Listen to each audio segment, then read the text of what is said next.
The 2025 archaeological season on Failaka Island, led by Dr. Steffen Terp Laursen, has offered new insights into the early Dilmun civilization. Recent discoveries reveal continuous ritual activities, architectural development, and cultural exchange linking Dilmun with Mesopotamia. This collaborative Kuwaiti-Danish research enhances our understanding of the Gulf's Bronze Age heritage and reinforces the importance of preserving its archaeological legacy. Let's all welcome our guest in the studio in Good Morning Kuwait, Dr. Steffen Terp Laursen, Curator of Arabian Archaeology, Department of World Heritage, Masgard Museum Director, Danish Archaeological Missions to Kuwait and Bahrain. It's really a pleasure to have you, Dr. Laursen, and Good Morning Kuwait. Here. Pleasure to be here. So let's get into it. So basically, what's the stratigraphic sequence uncovered the 2025 reveals successive phases of sacred construction, indicating that ritual activities on the site was periodically renewed rather than abandoned. We knew from last year's excavation that at least 2 temples had been built on Failaka Island, and during this season we have uncovered an earlier temple below the recently discovered. So we now have a sequence of these important ritual buildings. So definitely Failaka has its own historical effect, honestly, because when you see all these Mesopotamia civilizations, Persian civilization, Roman civilization, definitely there is a lot of things down there. Am I correct? Yeah, there is. The site was like a bustling trade center and a way station for all the ships that carried goods between the East, Western India, Pakistan, Oman, the Emirates, and Babylonia. So architectural continuity across these phases implies a collective cultural memory that maintained the sensitivity of specific spatial coordinates or centuries. We can see that, and this is something new, we can see that a particular type of architecture developed here in Kuwait on Failaka Island in the Bronze Age, and that is a very distinct and also very sort of advanced architecture. So if we talk about radiocarbon evidence, it suggests an earlier layer of occupation dating to the early 2nd millennium BCE, prompting questions about the evolution of ritual architecture in early Dilmun. The picture that is emerging from this radiocarbon data and the excavations is that people with a Dilmunite culture, they moved into the island around 1900 BCE, and then they established a village, and next to it like a political center with a big sort of palace administrative building and 2 temples. And one of these 2 temples was discovered last year, and now we know that there was an even older temple below it, which has just been discovered now. So how come always, things like these discoveries always beneath? I mean, what happens, during these centuries and periods of time? It's of course related to the logic that what remains is buried below what comes after. So you have like a sandwich of events. Unless things are erased completely, we will have this sandwich of things on top of each other. And as archaeologists, we can never know exactly what we will find when we remove what is above. Dr. Laursen, if I may, because we want our viewers also understand, when we refer Dilmun, we are referring to what? I mean, I know it's a place, but it's like Failaka and islands. And Dilmun was the Babylonian name for for the people living here between Kuwait and Bahrain. Okay. And sometimes Dilmun was a city, sometimes they meant the area, sometimes they meant Bahrain Island, sometimes they meant Failaka. No. So it's so we're talking about a stretched area full of islands, for example, from Failaka to. And this name was what? In what period? It's already mentioned around in the earliest texts ever written by man, so from around 3000 BC. Oh, 3000. But the research we're doing now, also based on sherds and seals found in Failaka and Bahrain, suggests that people here called themselves, or the area, Agaru. Agaru. So their name was Agaru.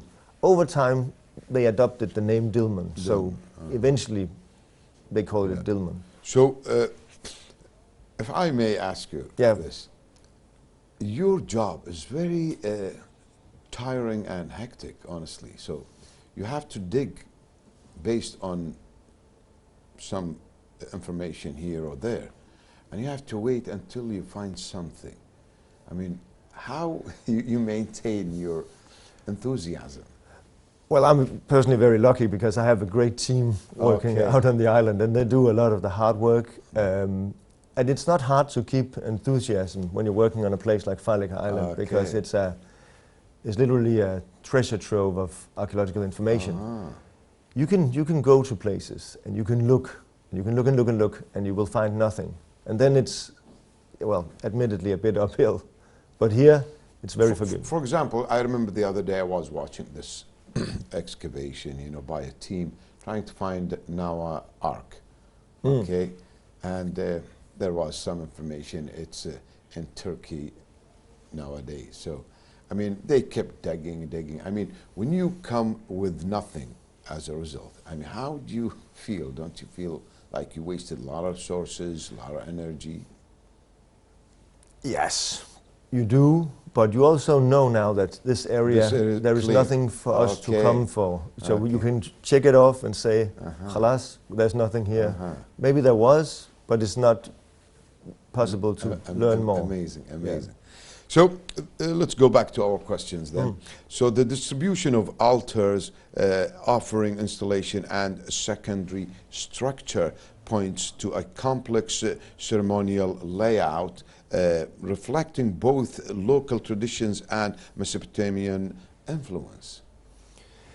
We can see that these new temples had a lot of altars, both on the east side, the west side, the southern side, and they have altars inside the building and they had altars outside the building. And it probably has to do with the religion of the sun, the religion of the moon, and all these, you know, pre-Abrahamic pagan religions that were practiced at this time. Yeah, that time, that's true, a lot of pagans. So materials culture from the site, such as seals, beads, and ceramics demonstrates hybrid craftsmanship, merging in diamondite or digimonite form with imported motifs from southern Mesopotamia. We can both see influence from southern Mesopotamia in the art that we see on the seals, the stamp seals. They sealed their goods and containers with, but we can also see influence from India and Pakistan in the pearls, the beads, the way they're drilled, the way they're made. A lot of them are imported. Some are perhaps produced locally.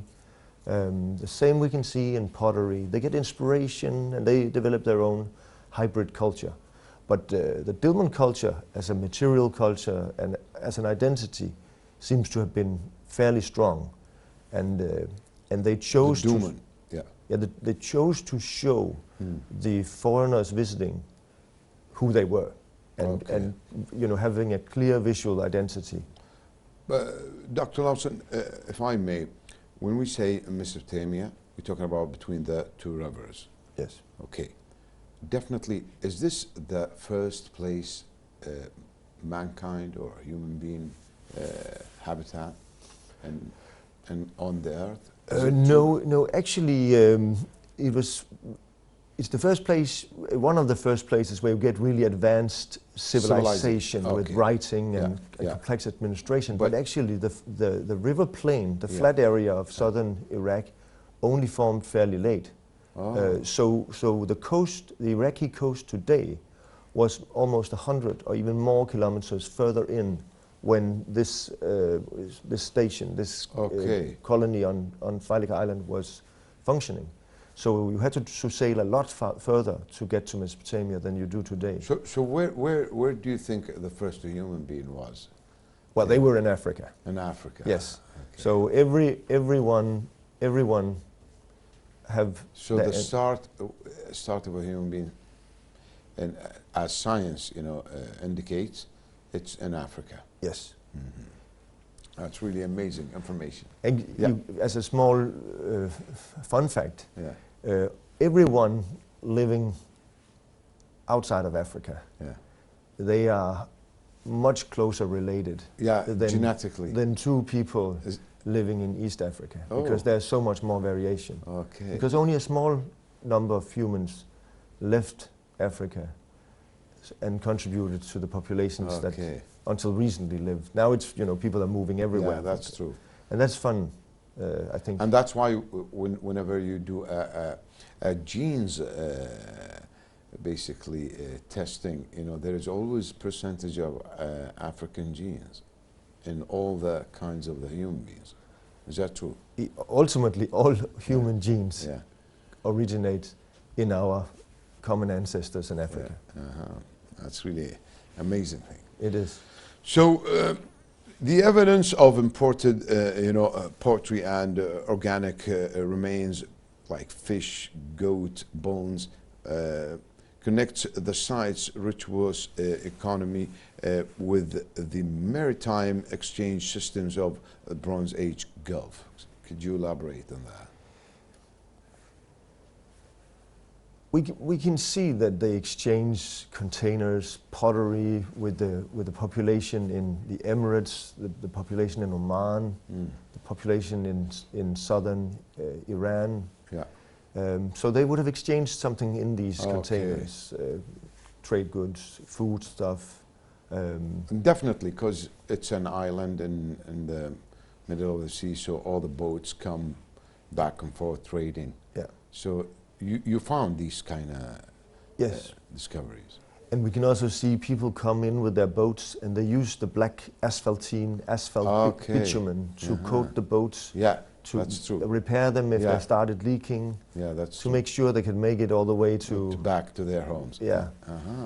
But we know from cuneiform clay tablets found in the south, not here, but from the south Babylonian cities in modern Iraq, that some of these ships had 18 tons of copper when they came from Dilmun.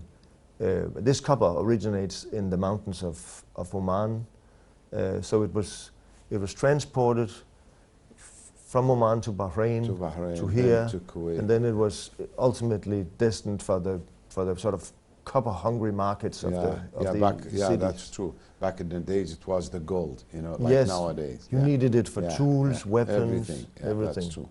Dr. Laursen, honestly, there's a lot of questions, and it's really interesting, to have this beautiful conversation with you. But unfortunately, we're out of time. Any last statement you would like, to convey to our viewers? I just want to say it's a privilege to be allowed to work in this fine country and study the heritage, and I hope everyone here will pay more attention to the richness you have in your ground.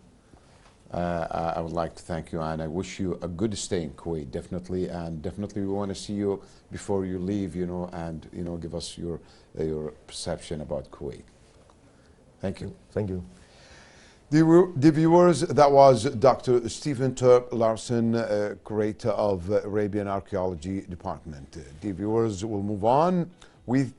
When we think of Russia, we often imagine vast snowy landscapes and land where winter isn't just a season, but a way of life.